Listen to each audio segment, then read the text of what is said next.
First off, let me tell you all that there's no such phones exist that doesn't heat up.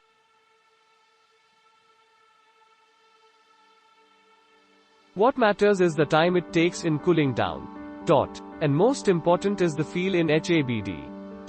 There's S-Code that CNB explained, but if I talk about the best part of the phone, it will be one camera, triple camera with quality features, and pro mode is love, guys. Girls, go for it. To the screen.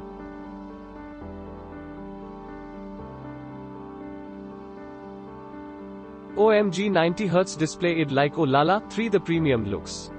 The bump can be ignored with such a beauty. Gray is more pretty than the blue variant 4-watt charger. It takes hardly 40 minutes to charge the phone from 20% to 90% of battery. 5 Zen mode has been developed for people like me. 6 The speed of the phone. Thank you for reading. * camera quality.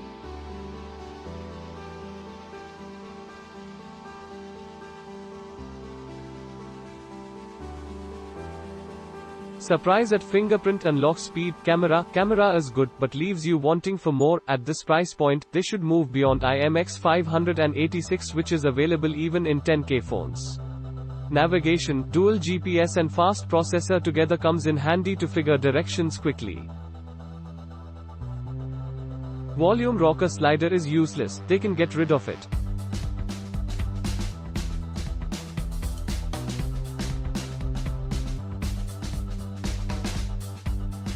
This is my first OnePlus device. My cousins have been using OnePlus phones, OnePlus 3 and 5T, since a long time. I was previously using the Redmi Note 4, so the jump to OnePlus was quite a big one for me. From using an entry-level phone to buying a flagship, it was a giant leap. Got great discount on this phone, 3,600 rupees off for exchanging Redmi Note 4 and 1,700 rupees off on ICICI card. I got the phone on 16th of October and have been using the phone ever since. I'll divide my review between the pros and cons. Pros-1. Battery life. It may seem weird, but somehow because of OnePlus optimizations, I am getting a sort of around 5 to 7 hours. If you really try to kill the battery, then also you'd get a sort of at least 5 hours too. Performance. This phone absolutely flies. The SD855 Plus processor is a multitasking beast. No stuttering or lags whatsoever. 3. RAM management. The RAM management on this phone is insanely good. Apps never get refreshed. Just don't enable the RAM boost option in settings. 4. Camera. The cameras on this phone are great. Daytime photos look good with slightly increased contrast. The nightscape mode is just too good. Better than Pixels in my opinion. The super stable video mode is a godsend. 5. Sound quality. The stereo speakers on this phone are extremely loud and clear.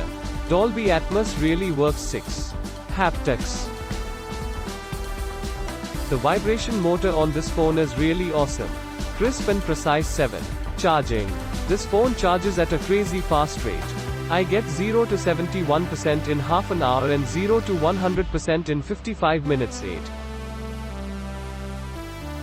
Display. That 90Hz refresh rate is silky smooth. You won't go back to 60Hz again.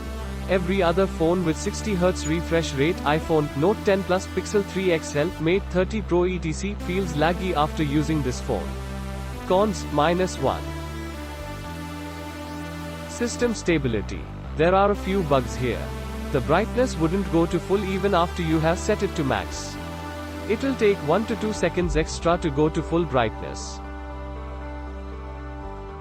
Sometimes, Chrome freezes on its own. 2. No to 3. 5mm dongle in BOX3. No earphones in BOXMISCELLANEOUS, -1. The screen flickers at low brightness.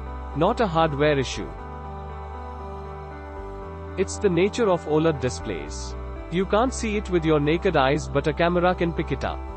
If it bothers you, enable the DC dimming feature too. Click link in description for more reviews.